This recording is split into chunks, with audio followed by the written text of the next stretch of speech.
तो कैसे हैं आप लोग। और आप सभी के लिए पीआईसी यानी प्रोग्रामिंग इन सी लैंग्वेज, जो बच्चों का इस सब्जेक्ट से काफी खौफ होता है, डिप्लोमा के बच्चों का डर लगा रहता है कि सर इसमें हम कैसे करें, क्या पास करें।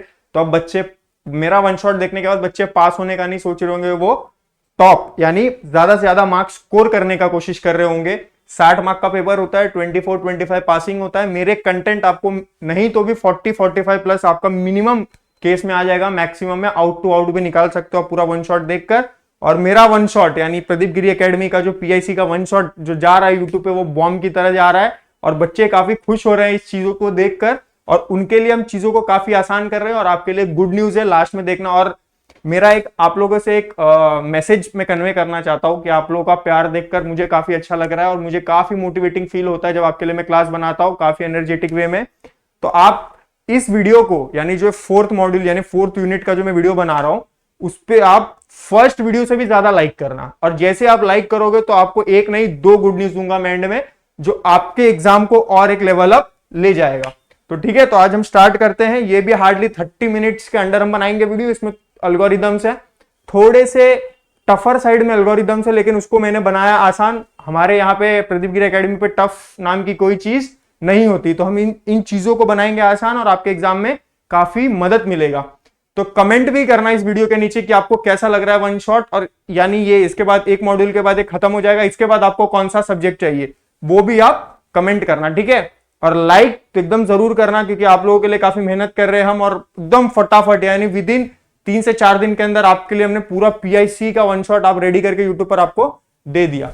तो चलो स्टार्ट करते हैं पीआईसी का fourth unit. Sir fourth unit में क्या है सर? फोर्थ यूनिट में हमारा फंक्शन, हमने अगर आप देखोगे तो हमने पूरा पीआईसी सी प्रोग्रामिंग का बेसिक पढ़ा, फिर उसके अंदर एरेज पढ़े और बेसिक अंडरस्टैंडिंग की। अब हम आते हैं कि हम जो सी प्रोग्राम लिख रहे हैं उसमें फंक्शन यानी चीजों को हम परफॉर्म कैसे करेंगे, तो वो सारी चीजें हम देखेंगे। डरना नहीं है, बहुत आसान होता है। तो सर फंक्शन क्या होता है? Function a block of code, यानी जो हम कोड लिख रहे हैं उस चीज को परफॉर्म यानी वो एक टास्क परफॉर्म करेगा, और उससे जो हमें रिजल्ट मिलेगा वो कैसे मिलेगा और वो प्रोसेस कैसे होगा, उस चीजों को हम देखेंगे। तो फंक्शन क्या है सर? एक ब्लॉक ऑफ कोड और वो एक सर्टन टास्क को परफॉर्म करेगा। तो बस फंक्शन यही होता है। तो आओ हम देखते हैं सर फंक्शन का एक फ्लो चार्ट लाया मैंने एग्जाम में, काफी क्वेश्चन आते हैं। ये क्वेश्चन हर बार रिपीट होता है। Define function declaration and function call इस मॉड्यूल का सबसे इंपॉर्टेंट है और इसका वेटेज कम होता है, लेकिन ये क्वेश्चन आता है। और जो बच्चे को एल्गोरिदम में टफर साइड लग रहा है वो थियरी पढ़कर भी पेपर में लिख सकते हैं। तो जैसे फंक्शन यानी फंक्शन इन सी का फ्लो चार्ट अगर हम देखेंगे सर क्या होता है, तो सबसे पहले क्या होगा सर? स्टार्ट होगा, यानी चीजों को हम स्टार्ट कर रहे हैं तो उसको हमने सर्कल में लिखा है। देन फंक्शन को डिक्लेयर करेंगे। अगर किसी भी चीज को हम करने से पहले तो उसे हम डिक्लेयर कर दे, तो फंक्शन को हमने किया डिक्लेयर। फिर क्या करेंगे? फंक्शन को हम चीजें असाइन करेंगे कि उसको करना क्या है। देन हम फंक्शन को कॉल करेंगे। फंक्शन कॉल का मतलब क्या होता है? चीजों को हम एग्जीक्यूट कर रहे। कॉल कब करेंगे? तेरा वो काम हुआ तो बोलेगा हाँ सर हुआ। तो अभी अगर हम इसे देखें तो एक एग्जांपल में देखते कैसा है कि स्टार्ट, अगर समझो हमारे पास ले लेते हैं एक रामू है, तो रामू को मैंने बोला कि रामू ऐसा ऐसा काम है हमें ऐसा करना। तो सबसे पहले मैं रामू को बुलाऊंगा, यानी रामू आया, यानी स्टार्ट किया हमने। फिर रामू को मैंने फंक्शन यानी उसके कामों को बताया कि ये काम करना है अपने को। फिर फंक्शन डिफाइन किया उसके लिए, यानी तेरे को क्या काम करना है वो बताया।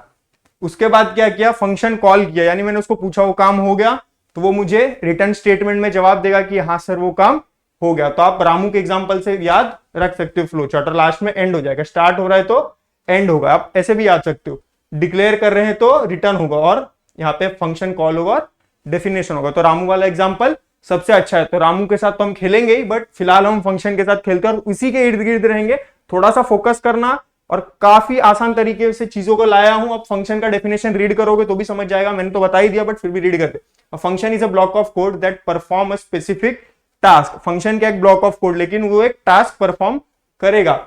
It can be use repeatedly in a program. उसको हम बार बार प्रोग्राम में क्यों रिपीट करेंगे सर? इसलिए रिपीट करेंगे क्योंकि हम सर डिप्लोमा कर रहे हैं, उसके बाद हम इंजीनियरिंग करेंगे, तो इंजीनियर्स का काम क्या होता है? टफ यानी बड़ी से बड़ी चीजों को छोटा करना। क्या? बड़ी सी बड़ी चीजों को छोटा करना, यानी हम बहुत बड़ा कॉम्प्लेक्स काम को क्या करते हैं? हम छोटे चीजों में कन्वर्ट करते हैं, यानी आप समझो कि छोटे टुकड़ों में करते हैं और उसको काफी छोटा बना देते हैं। तो कॉम्प्लेक्सिटी को कम करते, मेरा बेसिक कहने का मतलब ये था। अब सर फंक्शन में कितने टाइप होते हैं? फंक्शन में दो टाइप होते हैं, एक होता है हमारा यूजर डिफाइंड फंक्शन और एक होता है हमारा लाइब्रेरी फंक्शन। यूजर डिफाइंड नाम से पता चल रहा है जो यूज करेगा वो डिफाइन करेगा, और एक लाइब्रेरी फंक्शन यानी जो उसमें ऑलरेडी डिफाइंड होंगे यानी उसके लाइब्रेरीज में प्रेजेंट होंगे। तो यूजर डिफाइंड फंक्शन क्या होता है? फंक्शन क्रिएटेड बाय प्रोग्रामर, यानी जो मैंने एक्सप्लेन कर दिया। फिर आते हैं लाइब्रेरी फंक्शन का क्या मतलब होता है? Predefined function provided by C language, यानी वो प्री डिफाइंड है किसमें? सी लैंग्वेज के अंदर। तो ये सारी चीजें थी, आपको क्लियर हो गया होगा। कुछ भी डाउट है तो आप एक बार और वीडियो को देखा करो और चीजों को समझा करो। अब हम आते हैं सर ठीक है ठीक है ठीक है, ये तो एक बेसिक ओवरव्यू था फंक्शन का। अब इसमें जो एक एक ब्लॉक्स है उनका डेफिनेशन भी पेपर में पूछा जाता है, तो हम उन चीजों को भी देख लेते हैं। तो सबसे पहला ब्लॉक था फंक्शन डिक्लेयर, यानी फंक्शन स्टार्ट करने के बाद मैं फंक्शन को डिक्लेयर करूं। तो सर डिक्लेयर करने का क्या मतलब है? डिफाइंस द प्रोटोटाइप, यानी वो क्या करेगा? डिफाइन करेगा प्रोटोटाइप, यानी नाम, रिटर्न टाइप और पैरामीटर्स उसको बताएगा। फिर आते हैं फंक्शन डेफिनेशन, यानी जो फंक्शन डेफिनेशन मतलब उसको एक्चुअली में क्या काम करना था रामू को, तो वो याद रखना। तो रामू एक्चुअल कोड यानी बॉडी ऑफ द फंक्शन, यानी रामू को एक्चुअली में क्या काम करना था।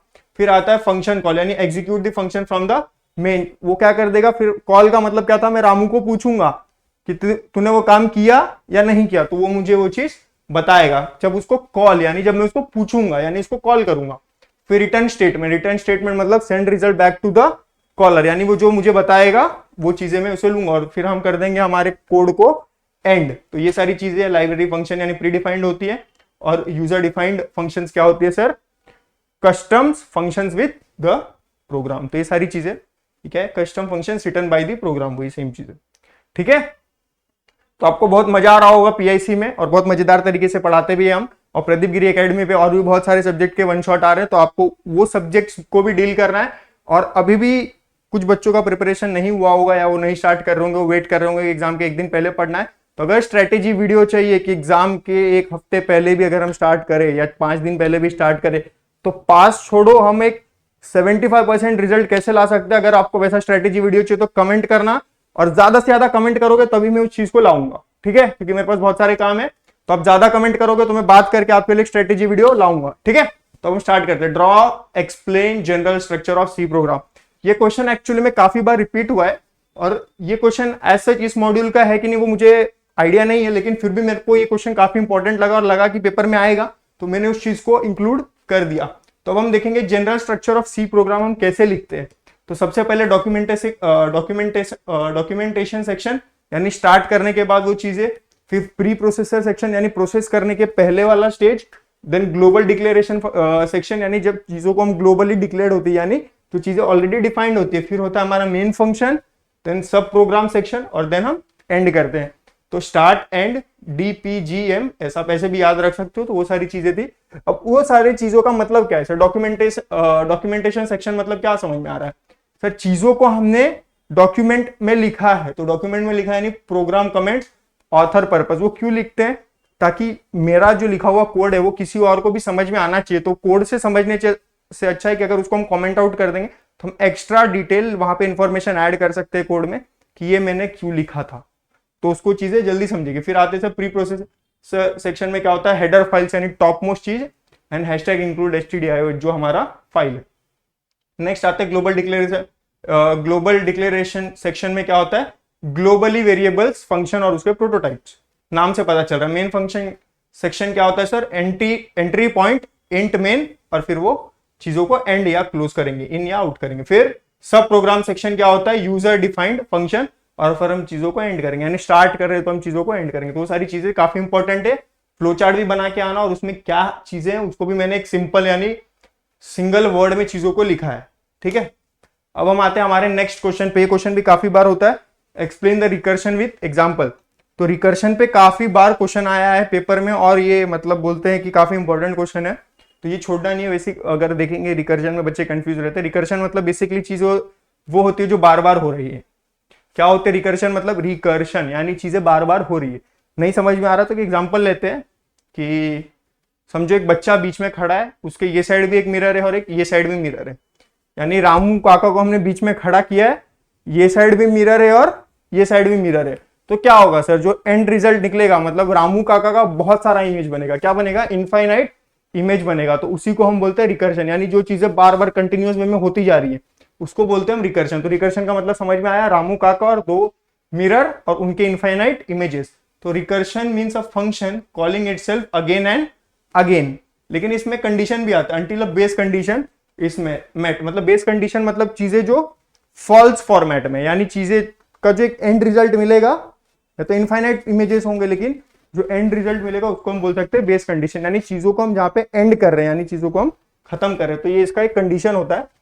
It's like breaking a big problem into smaller parts. इसमें हम क्या कर सकते हैं, जो बहुत बड़े बड़े कोड होते हैं उसको हम क्या कर सकते हैं, छोटे छोटे टुकड़ों में काट सकते हैं। तो वो सारी चीजें थी। नेक्स्ट की पॉइंट। अब रिकर्जन का की पॉइंट क्या है, रिकर्सिव फंक्शन। सबसे पहले तो रिकर्जन का की पॉइंट क्या होगा कि वो क्या फंक्शन करता है, यानी क्या चीजें उसमें दिखती है, तो recursion function of function that calls itself, यानी जो फंक्शन वो फंक्शन जो अपने आप को बार बार बुलाएगा। फिर बेस केस क्या होगा सर, यानी जो वर्ड था base in a condition, condition that stop recursion, जो मैंने बताया चीजों को एंड कर देगा, खत्म कर देगा और रोक देगा, उसी को हम बोलते हैं बेस केस। और रिकर्सिव केस क्या होता है sir, the part where the function keep calling itself, यानी recursive case similar to this. तो रिकर्शन आप सभी को समझ में आया होगा, और समझ में आ रहा है ना चीजों को तो लाइक करना, क्योंकि आपके लिए बहुत आसान वे में लाता हूं। बुक में काफी एक टफर साइड में बच्चे कंफ्यूज हो जाते क्या पढ़ना है क्या नहीं पढ़ना है। आपके लिए कंटेंट भी दे रहा हूं, क्वेश्चन भी दे रहा हूं, और एग्जाम पॉइंट ऑफ व्यू से चीजों को करा भी रहा हूं, तो आप जरूर लाइक करना वीडियो को, ठीक है। Next sir, differentiate call by value and call by reference. ये काफी बार मतलब ये क्वेश्चन तो बोलते हैं एकदम इंपॉर्टेंट है, आपके पेपर में आना तय है, और ये आएगा ही। अगर नहीं आएगा तो निराश नहीं होना, इसके जगह पे कुछ और आएगा, तो वो भी मैंने करा चुका हूं, किसी और मॉड्यूल से वो क्वेश्चन आ सकता है, लेकिन आने का चांसेस बहुत ज्यादा है। जो भी कंटेंट करा है वो सारी चीजें बार बार रिपीट होंगी, और आपको वो पेपर में बोलते हैं ना कि 100 नहीं 200% आएगा। तो चीजों को हम देख लेते हैं। कॉल बाय वैल्यू क्या होता है सर, कॉल बाय वैल्यू मतलब कॉल बाय वैल्यू, यानी मैं रामू काका का एक वैल्यू डिसाइड कर रहा, रामू काका की वैल्यू समझते। तो जो मिरर वाला एग्जांपल दिया था, चीजें कॉपी हो जाती है बार बार, यानी रामू काका बार बार कॉपी हो गया अलग अलग मिरर पे, मतलब मिरर तो दो ही है लेकिन उनका इमेज जो बना रामू काका का वो एक ही फॉर्मेट में कॉपी होते चले गए इनफाइनाइट टाइम। तो वो सारी चीजें हैं। तो कॉल बाय वैल्यू में क्या होता है, कॉपी होता है। क्या कॉपी होगा सर, वैल्यू होगा। किसका वैल्यू, वेरिएबल का, इनटू फंक्शन पैरामीटर। तो समझ में आ गया कॉल बाय वैल्यू क्या होता है, चीजें कॉपी होती है। कॉल बाय रेफरेंस, यानी कॉल बाय रेफरेंस मतलब मैं रामू काका को डायरेक्ट कॉल नहीं कर रहा हूं, मैं किसी के थ्रू कर रहा हूं। यानी क्या समझ में आ रहा है, मैं चीजों को पास ऑन कर रहा हूं, यानी मैं रामू काका को डायरेक्टली काम देने से पहले क्या करूंगा, मैं वो काम किसी और को दे दूंगा, समझो। यानी मैंने आपके फ्रेंड को दे दिया काम, तो मैं उसको काम दूंगा तो रामू काका को जाके काम देगी, ठीक है। देगा बोलता हो तो बच्चे नाराज हो जाते हैं, तो देगी तो बच्चे लाइक करेंगे, ठीक है। तो कॉल बाय रेफरेंस में वो सारी चीजें थी। तो कॉल बाय रेफरेंस में क्या होता है, चीजें पास हो रही है रामू काका को किसी और के थ्रू, और इसमें क्या हो रहा है, डायरेक्टली जा रहा है, यानी रामू काका को चीजें कॉपी हो रही है। तो वो सारी चीजें आपको समझ में आएंगी, ठीक है। तो अगर इसका एक डेफिनेशन देख लेते हैं, basically copy is the value of variable into function parameter. यहाँ पे Passage the address of variable into function, याद रखना, ये एड्रेस वर्ड याद रखना, कंफ्यूज मत होना। फिर हम आते हैं इफेक्ट्स ऑन ओरिजिनल वैल्यूज। अब ओरिजिनल वैल्यूज पे क्या इफेक्ट होगा, इसमें चेंजेस जो हम करेंगे वो अफेक्ट नहीं करता, इसमें जो चेंजेस करेंगे वो अफेक्ट करेगा, लेकिन किसको अफेक्ट करेगा, ओरिजिनल वेरिएबल। चेंजेस करने से क्या होता है ना, हम चेंजेस जब बोलते हैं कोड में तो बच्चे कंफ्यूज हो जाते हैं। उसमें क्या होता है कि चेंजेस का मतलब एक चीज एक नेचुरली थी, यानी रामू काका खड़े थे, फिर रामू काका को मैंने बोला आप ये शर्ट नहीं दूसरा शर्ट पहनो। तो क्या होगा, जब रामू काका दूसरा शर्ट पहन के आएंगे ना, तो दूसरा शर्ट पहनने के बाद, दूसरा शर्ट पहनने के पहले रामू काका कैसे दिख रहे थे, तो वो चीजें ओरिजिनल हुई और ये चीजें मॉडिफाइड हुई। तो उसी चीजों को हमने लिखा है, changes made inside the function affect original values. तो कॉल बाय रेफरेंस में होता है। मेमोरी यूसेज क्या होगा सर, इसमें मोर मेमोरी लगेगा, क्योंकि इनफाइनाइट इमेज क्रिएट हो जाता है, यानी रामू काका का इमेज इनफाइनाइट। मिरर वाला एग्जांपल याद रखना। फिर रिक्वायर लेस मेमोरी, क्योंकि इसमें हम चीजों को पास ऑन कर रहे हैं, तो रामू काका तक काम यानी 1 या 2 या 3 स्टेप में पहुंच जाएगा, ठीक है। फिर speed, slower due to copying of value, slower due to copying of value, ठीक है। Faster since address are use, यहां पर हम एड्रेस को यूज करते हैं तो चीजें फास्ट फॉर्मेट में चली जाती है। फिर इसका सिंटैक्स वगैरह है, फंक्शन कॉल, यानी फंक्शन को हम एक्स से डायरेक्ट बुलाएंगे, जिसमें फंक्शन एंड एक्स से बुलाएंगे। यूजेस केसेस में क्या आएगा, when you don't want to modify original data. इसको कब हम यूज करेंगे, कॉल बाय वैल्यू, जब हमें चीजों को मॉडिफाई नहीं करना होता, और इसमें जब चीजें मॉडिफाई करेंगे। तो ये सारी चीजें थी फोर्थ मॉड्यूल यानी फोर्थ यूनिट यानी फंक्शन का। यही इंपॉर्टेंट क्वेश्चन है, इसके बाहर एक क्वेश्चन नहीं जाएगा। तो आप सारी चीजों को करना। अब हम एल्गोरिदम पे जाएंगे, तो आप एक बार इस चीजों को रीड आउट कर लो।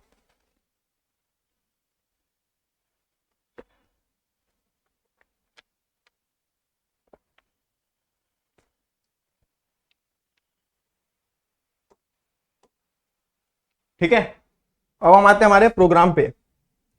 सर अब इसमें प्रोग्राम भी ऐसा डर लग रहा है। डरने का क्यों? डिप्लोमा डिप्लोमा चूज करने से पहले डरा था क्या? नहीं ना।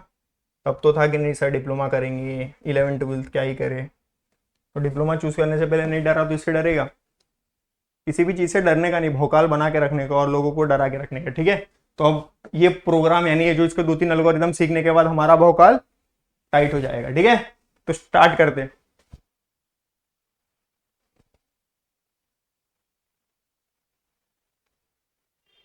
तो आप सभी को दिख रहा होगा, program to find area of circle. तो डिप्लोमा के बच्चे बोलेंगे सर एरिया ऑफ सर्कल भी बताओ क्या होता है। तो 10th में हर बच्चा पढ़ के आता है और सबको पता है एरिया ऑफ सर्कल क्या होता है। तो वो चीजें नहीं देखना है हमें, जो मेन चीजें देखनी है वो प्रोग्राम लिखना है। किस पे प्रोग्राम लिखना है? एरिया ऑफ सर्कल को फाइंड करना है, और फाइंड करना है यूजिंग फंक्शन, क्योंकि हम पढ़ रहे हैं फंक्शन। तो वो सारी चीजें, थियरी क्या है? Function is a block of code, ये मैंने एक्सप्लेन कर दिया, ब्लॉक ऑफ कोड।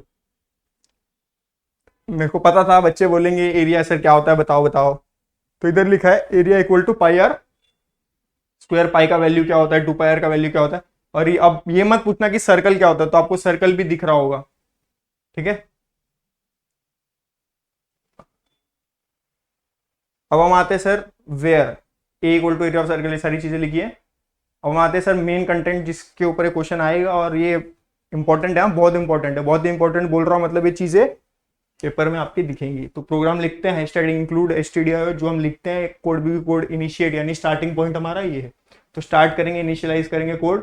तो यूजर डिफाइंड फंक्शन क्या है sir? Float area of circle. अब मैंने यहाँ पे फ्लोट क्यों लिया है? क्यों लिया है फ्लोट बताओ? फ्लोट इसके लिए लिया क्योंकि एरिया ऑफ सर्कल यानी जो उसमें वैल्यू रहती है वो 3.14 का होता है। तो उसके लिए यानी वो पॉइंट में आ रहा है, तो उसके लिए मैंने यहाँ पे फ्लोट यूज किया। तो आपको याद हो गया रहेगा। तो जो float radius, float area of circle, और एरिया ऑफ सर्कल निकालने के लिए जो इंपॉर्टेंट है पाई आर स्क्वायर में, वो आर यानी रेडियस है, तो उसको भी मैंने लिया फ्लोट रेडियस। फिर फ्लोट एरिया, एरिया यानी 3.14, हैशट्रिक रेडियस, हैशट्रिक रेडियस, चीजों को मैंने रिपीट किया। फिर रिटर्न कर रहे चीजों को एरिया, फिर इंट मेन फ्लोट आर और रिजल्ट, क्योंकि हमें रिजल्ट चाहिए। फिर अब हम देखते हैं हमें प्रिंट क्या कराना है, यानी हमें आउटपुट में क्या चाहिए? Enter the radius of circle. फिर स्कैन एफ में क्या करेंगे sir? Mod f and mod and r, mod r नहीं एंड आर। फिर हमारा रिजल्ट क्या आ जाएगा सर? जैसे मैंने प्रिंट और स्कैन करा दिया तो मेरा रिजल्ट आ जाएगा एरिया ऑफ सर्कल, जो मैंने प्रिंट कराने के लिए बोला था। तो फिर जैसे एरिया ऑफ सर्कल आएगा रिजल्ट, तो print f area of circle equal to mod 2f comma result. तो मैंने क्लोज कर दिया लेफ्ट और राइट पेरेंथेसिस देके, फिर रिटर्न 0। अब ये हार्डली एक 4 लाइन का कोड है। अगर आप इस कोड को, सर ये कोड याद कैसे करें? नहीं याद हो रहा है ना, तो चीजों को 5 बार लिख लिया करो, और 5 बार के बाद अगर वो चीजें नहीं याद आ रही है तो फिर कुछ तो दिक्कत है। अब वो क्या दिक्कत है ये तुमको ही पता है और किसी को नहीं पता। 5 बार चीजों को आप लिख लोगे ना एक पेज पे, 2 बार आप देख के लिख लेना, तीसरी बार बिना देख के लिखना, और चौथी बार, अगर तीसरी बार अगर आपने करेक्ट लिख दिया तो 4th टाइम कंफर्म करने के लिए चीजों को लिखना। ठीक है, और एक लॉ है, मतलब बेसिकली मैंने बुक में पढ़ा था। वो लॉ क्या है ना, कि कोई भी डायग्राम, कोई भी कोड को जब हम पहली बार देखते हैं या पहली बार एकदम फोकसली पढ़ते हैं ना, तो उसको दूसरी बार बिना देखे बनाना चाहिए या बिना दिखे लिखना चाहिए। क्यों? क्योंकि क्या होता है कि आपको इससे आपका ब्रेन का पावर पता चलेगा। अगर कोई भी डायग्राम या कोई भी कोड मैंने एक बार पढ़ लिया अच्छे से, फिर मैं उसको जब अटेम्प्ट कर रहा हूं, तो वो अगर कम से कम मैंने 50% भी चीजें अगर सही नहीं लिखी तो मेरा IQ लेवल काफी कम है। तो आप याद रखना, चीजों को देखो, पढ़ो अच्छे से, और फिर उसको कम से कम, ऐसा कोई है नहीं जिसको 50% चीजें भी याद नहीं है। जो चीजें याद है, सीक्वेंसिंग ऊपर नीचे हो सकता है, लेकिन आप उसको लिखो, और उसको जब तीसरी बार आप करेक्ट करोगे ना कि मैंने यहाँ गलत किया, तो चौथी बार आपका पक्का सही हो जाएगा, और 5वीं बार कंफर्म। तो 5 बार आप लिख लेना तो आपको याद हो जाएगा। फिर इसी कोड का एक्सप्लेनेशन, चीजों को, कुछ कुछ बच्चों को चीजें नहीं समझ में आती है, तो मैंने लिख रखा है हैशटैग इंक्लूड एसटीडीआई क्यों होता है, used for input and output function like print F and scan F, यानी आउटपुट और इनपुट रहता है। रेडिया फ्लोट क्यों लिया? एरिया ऑफ सर्कल के लिए लिया, वो मैंने बता दिया था। फंक्शन को डिक्लेयर करने के लिए लिया था, एरिया हमारा 3.14 है। फिर रिटर्न एरिया हम क्यों यूज करते हैं? रिटर्न्स यानी चीजों को पूछ रहे हैं, क्या है, तो return calculated area to the main function. फिर इन मेन यानी हमारा मतलब जो मेन बॉडी था वो क्या था, radius is accepted from user, function is called using area of circle, then result is display. तो ये सारी चीजें थी, तो हमारा आउटपुट आएगा enter the radius of circle, और फिर वो 78.50 आएगा। ठीक है, तो हमारा कंक्लूजन, एक कोड तो हमने खत्म कर दिया। अब हम आते program to swap two variable using function. अब इसमें क्या होता है स्वैप, स्वैप मतलब क्या होता है, चीजों को इंटरचेंज करना, बस अब इतना समझो। स्वैप मतलब क्या होता है, चीजों को इंटरचेंज करना, यानी स्वैप मतलब रामू काका को जो मैंने काम दिया और रामू काका ने नहीं किया, तो वो काम मेरे पास वापस आ गया, यानी वो मेरे खाते में वो काम बचा हुआ है। तो रामू काका और मेरे बीच में क्या हो गया, चीजों का स्वैप हो गया, मेरा काम रामू काका ने किया और रामू काका का काम मैंने किया, तो क्या हो गया, चीजें स्वैप हो गई। तो वही सारी चीजें स्वैप में क्या बोला है, स्वैप। अब एक चीज और है, स्वैप अकेले कर सकते हो क्या, नहीं कर सकते हो। स्वैप करने के लिए क्या चाहिए, तो दो लोग चाहिए होते, यानी मैं यानी अंशुल सर और मेरे साथ रामू काका। तो याद रखना swap two variable using function, function पढ़ रहे तो फंक्शन का यूज करेंगे।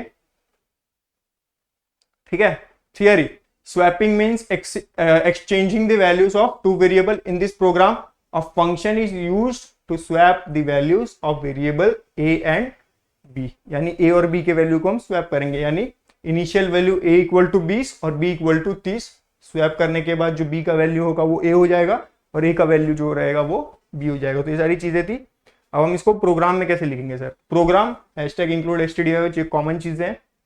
फिर फंक्शन टू स्वैप वैल्यू यानी वॉइड इंट एक्स और इंट वाई, दो इंटीजर लिया, एक इंटीजर एक्स है और एक इंटीजर वाई है, फिर हमने यहाँ पे डिक्लेयर किया इंट टेम्प यानी टेम्परेरी, फिर टेम्परेरी इक्वल टू एक्स और एक्स इक्वल टू वाई, फिर वाई टेम्परेरी लिया। अब हमें प्रिंट क्या कराना है, n after swapping inside a function print F n a equal to mod d यानी मॉड्यूलस डी और परसेंटेज डी कॉमा एक्स, फिर print F n b percentage d comma y, यानी एक्स वाई को मेरे को प्रिंट कराना है, और ये हमारा ब्लॉक ऑफ कोड हुआ। फिर int main int a equal, फिर अब मैं यहाँ पे ए और बी का क्या वैल्यू है वो डिफाइन किया, int a equal to 20 and b equal to 30, print before swapping. ये कब स्वैप, ये वैल्यू कब आना चाहिए, प्रिंट कराना है जब चीजों को मतलब वो परफॉर्म, वो टास्क परफॉर्म होने के पहले, यानी स्वैपिंग के पहले वो चीजें प्रिंट होनी चाहिए। फिर आते हैं वही सेम जो ऊपर लिखा था, print F n a equal to percentage d comma a, फिर वही परसेंटेज डी कॉमा जो बी के लिए हो जाएगा, दो वैल्यू है, स्वैप ए कॉमा बी यानी ए और बी को क्या करना है सर, स्वैप करना है, फिर रिटर्न 0, फिर मेरा आउटपुट आ गया। फिर वही एक्सप्लेनेशन है, वॉइड ऑफ स्वैप क्या होता है, int x y user defined function था, टेम्प एक्स क्या था सर, वैल्यूज को स्टोर कर रहा था, टेम्परेरी वेरिएबल था, एक्स इक्वल टू वाई क्या है sir, assign value y to x. तो वो सारी चीजें आप रीड आउट करोगे समझ जाएगा। तो जो सैंपल आउटपुट आना चाहिए,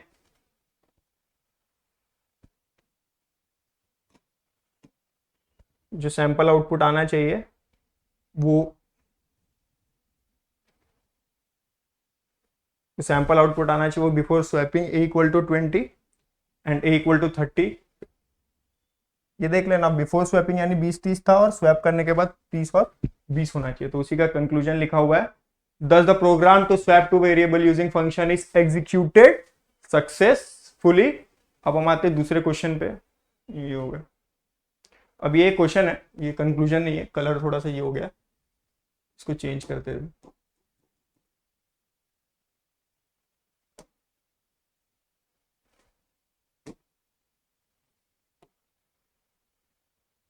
नहीं हो रहा कोई बात, ठीक है, ऐसे रीड आउट कर लेते हैं।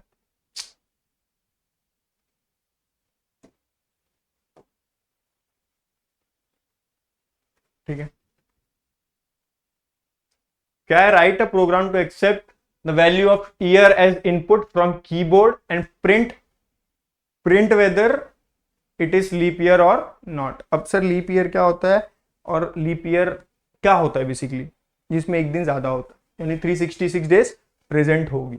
या फिर नहीं याद है तो बचपन में मतलब हर बच्चा मैथमेटिक्स में सीखता है कि लीप ईयर यानी जो 4 के टेबल में आता है या 4 से डिविजिबल होता है, लेकिन 100 से डिविजिबल नहीं होना चाहिए। ठीक है, तो वही सारी चीजें।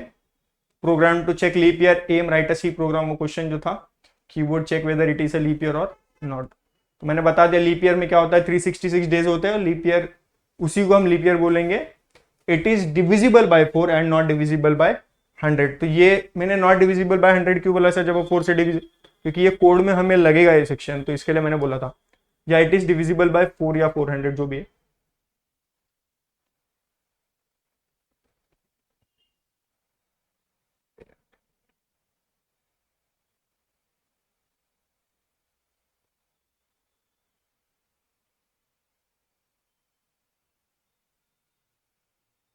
ये कोड ना काफी छोटा सा ही है, इसमें कुछ ज्यादा है नहीं, वो एक बार में समझ में आ जाएगा। ठीक है, it is divisible by 100 program, यानी जैसे हम स्टार्ट करते include stdio.h int main int year. अब यहाँ पे जो हम इंटीजर लेंगे या जो भी हम डिक्लेयर करना चाहते हैं वो ईयर होगा, क्योंकि हम ईयर के फॉर्मेट में चाहिए, वो लीप ईयर है या नहीं। तो प्रिंट एफ यानी जो आउटपुट में यानी मुझे प्रिंट कराना है वो है एंटर अ ईयर, यानी मुझे सबसे पहले तो ईयर इनपुट देना पड़ेगा। जैसे मैं बोलूंगा 2020 लीप ईयर है कि नहीं है सर, ये 4 के टेबल में आता है। 2022 लीप ईयर है कि नहीं सर, नहीं है क्योंकि वो 4 के टेबल में नहीं आता, यानी वो डिविजिबल बाय 4 नहीं। तो वो सारी चीजें हैं, तो मैंने प्रिंट दिया। फिर स्कैन एफ में क्या चाहिए, मॉड्यूलस डी एंड ईयर, यानी जो चीजें मुझे चाहिए वो। ठीक है, अब हम आते हैं सर इफ। ये कंडीशन थोड़ा सा छोटा ही है, कुछ नहीं, हम तोड़ तोड़ के पढ़ेंगे। इफ और एल्स का हम लूप लगा रहे, इफ एल्स लूप लगा रहे, चाहे तो कंडीशन ये होगा, नहीं तो ये होगा year %4 is equal to 0 and year %100 exclamation है। एक्सक्लेमेशन और इक्वल टू जब साथ में आता है तो उसका क्या मतलब है, नॉट इक्वल टू, यानी वो चीजें नहीं होनी चाहिए। If %100 is not equal to 100 then year %400 is equal to 0। तो वो कंडीशन मैंने लिखा, जो मैंने ऊपर बताया कि लीप ईयर है कि नहीं है, उसके लिए जो कंडीशन लिखना है वो हम लिखेंगे। देन प्रिंट क्या होना चाहिए, %d is a leap year और ईयर कॉमा ईयर, यानी एल्स में अब हम क्या प्रिंट कराना है, print f %d is not a leap year और ईयर, यानी मेरे को एक बार इफ में ये प्रिंट होना चाहिए, नहीं तो एल्स में ये चीजें प्रिंट होनी चाहिए। तो क्या प्रिंट होगा सर इसमें, चाहे तो लीप ईयर है या नहीं है, मैं जो भी इनपुट दूंगा एज ए ईयर तो वो क्या होगा, वो चाहे तो लीप ईयर होगा या नहीं होगा। ठीक है, तो ये हमारा कंक्लूजन है, return 0 explanation year %4 is equal to 0, check whether year is divisible by 4, फिर ये 100 एक्सक्लेमेशन इक्वल टू 0 यानी वो नॉट डिविजिबल, यानी वो चीजें नहीं होती। फिर year %400 equal to 0, century year is divisible by 400। अब सैंपल आउटपुट क्या आना चाहिए, मैंने जैसे समझो एंट्री किया कि 2024 लीप ईयर है कि नहीं है, तो उसने जो मुझे आउटपुट दिया वो लीप ईयर है। तो वही सारी चीजें हैं, तो मैं प्रोग्राम इसके लिए लिखते हैं, conclusion thus the program to check whether year is a leap year और not, it is executed successfully. तो आप सभी के लिए जो ये कंटेंट था, यानी जो 4th मॉड्यूल था, थोड़ा सा बड़ा है लेकिन चीजों को काफी आसान वे में लाया है। आप अगर एक बार कोड रीड करोगे यानी एक्सप्लेनेशन भी रीड करोगे तो आप चीजों को लिख सकते हो पेपर में। और याद रखना, जब भी हम पेपर लिखते हैं, कोई भी क्वेश्चन को लिखते हैं ना, तो वो क्वेश्चन लिखने से पहले क्वेश्चन को समझ लेना क्या पूछा है। और अगर आपको कुछ भी नहीं समझ में आ रहा है तो भी आप उसके अंडरस्टैंडिंग के बिहाफ में कुछ भी लिखोगे पेपर में, तो जो पेपर चेकर है ना, वो आपका मार्क्स काटने के लिए नहीं बैठा है, वो आपको मार्क्स देने के लिए बैठा है। तो ये हमेशा याद रखना, जो इन्विजिलेटर है, जो भी पेपर चेक कर रहा है, वो आपको मार्क्स देने के लिए बैठा है, कट करने या फेल करने के लिए नहीं बैठा है। तो चीजों को आप लिखोगे तभी आपको मार्क्स मिलेगा। इन्विजिलेटर क्या कर सकता है, आपने जो लिखा है उसको सही कर सकता है और वो मार्क्स दे सकता है, लेकिन अगर आप चीजों को लिखोगे ही नहीं तो वो मार्क्स कैसे देगा, खाली पन्ने को थोड़ी मार्क्स देगा। तो वो सारी चीजें। और ये वीडियो को काफी ज्यादा लाइक करना। और जो गुड न्यूज की बात की थी, यानी एक गुड न्यूज तो आपके लिए ये है कि ये जैसे ये मॉड्यूल खत्म होता है तो इसके बाद एक और यूनिट बचता है जिसका नाम है पॉइंटर्स। तो वो आपको इसी वीडियो के जस्ट मतलब बोलते एकदम, आप सोच भी नहीं सकते इतने कम टाइम में आप कैसे अपलोड कर दिया सर। हार्डली 10 to 15 मिनट्स के अंदर आपको ये वीडियो, यानी इसके बाद वाले मॉड्यूल यानी पॉइंटर का वीडियो भी आपको मिल जाएगा। और हम ऐसा कुछ प्लान कर रहे हैं आपके लिए, इंपॉर्टेंट क्वेश्चन ऑफ पीआईसी का सीरीज लाने के लिए मॉड्यूल वाइज। ये सारी चीजें इंपॉर्टेंट है और यही चीजें आपको उधर भी दिखेंगी, लेकिन वो कैसा एक सीक्वेंस फॉर्म में रहेगा कि मॉड्यूल वाइज जो इंपॉर्टेंट क्वेश्चंस हम आपके लिए प्लान कर रहे हैं लाने के लिए पीआईसी के लिए, तो वो चीजें आपको वो भी हेल्प आउट करेगी।